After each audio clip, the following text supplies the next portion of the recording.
नमस्कार, TV9 मराठीमध्ये आपल्या सगळ्यांचं स्वागत. मी निखिला. महत्त्वाची बातमी आपण पाहूयात. काळजीवाहू मुख्यमंत्री एकनाथ शिंदे आता वर्षा बंगल्यावर दाखल झाले आहेत. एकनाथ शिंदे ज्युपिटर रुग्णालयामधून थेट वर्षावर दाखल झालेत. एकनाथ शिंदे रुटीन चेकअपसाठी ज्युपिटर रुग्णालयामध्ये गेले होते आणि आता एकनाथ शिंदे वर्षा बंगल्यावर दाखल झाले आहेत. थेट आपण वर्षा बंगल्याच्या बाहेर जाऊयात. आमचे प्रतिनिधी गिरीश गायकवाड यांच्याकडे. गिरीश, एकनाथ शिंदे आता वर्षा बंगल्यावर दाखल झाले. नक्कीच महाराष्ट्राचे मुख्यमंत्री 3 दिवसानंतर खऱ्या अर्थानं आता ॲक्शन मोडमध्ये आलेत असं म्हटलं तर गैर ठरणार नाहीत. वर्षा निवासस्थानी महाराष्ट्राचे काळजीवाहू मुख्यमंत्री एकनाथ शिंदे दाखल झालेले आहेत. 5 तारखेला नव्या मुख्यमंत्र्याचे शपथविधी होणार आहे.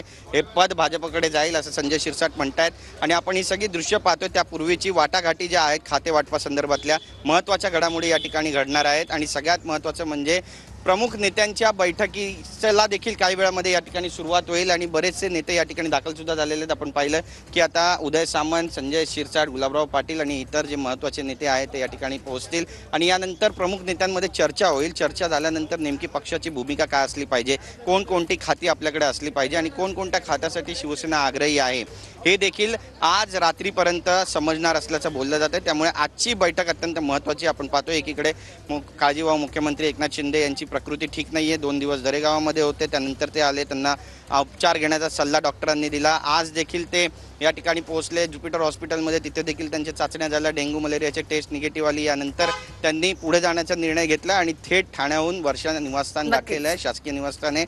या शासकीय निवासस्थानी आता भाजपकडून निरोप घेऊन कोणते मोठे नेते येणार आहेत का हे पाहणं देखील तितकंच महत्त्वाचं ठरणार आहे. पण आज VC व्हिडिओ कॉन्फरन्सिंगद्वारे मीटिंग होऊ शकते असं बोललं जात आहे. एकीकडे त्यांना इन्फेक्शन आहे, दुसरीकडे जागा वाटपा खाते वाटपा संदर्भातली महत्त्वाची बैठक होते आणि जोपर्यंत गृह मंत्रालय मिळत नाही तोपर्यंत उपमुख्यमंत्री पद सुद्धा घेणार नाही या भूमिकेकडे सुद्धा संपूर्ण महाराष्ट्राचं लक्ष लागणार आहे. 5 तारखेला शपथविधी आहे. 2 दिवस राहिलेले आहेत आणि त्यामुळे नेमका काय निर्णय काळजीवाहू मुख्यमंत्री एकनाथ शिंदे घेणार याकडे लक्ष लागलंय. निखिला, नक्कीच धन्यवाद गिरीश एकूणच माहितीबद्दल. तर एकनाथ शिंदे आता वर्षा बंगल्यावर दाखल झालेत.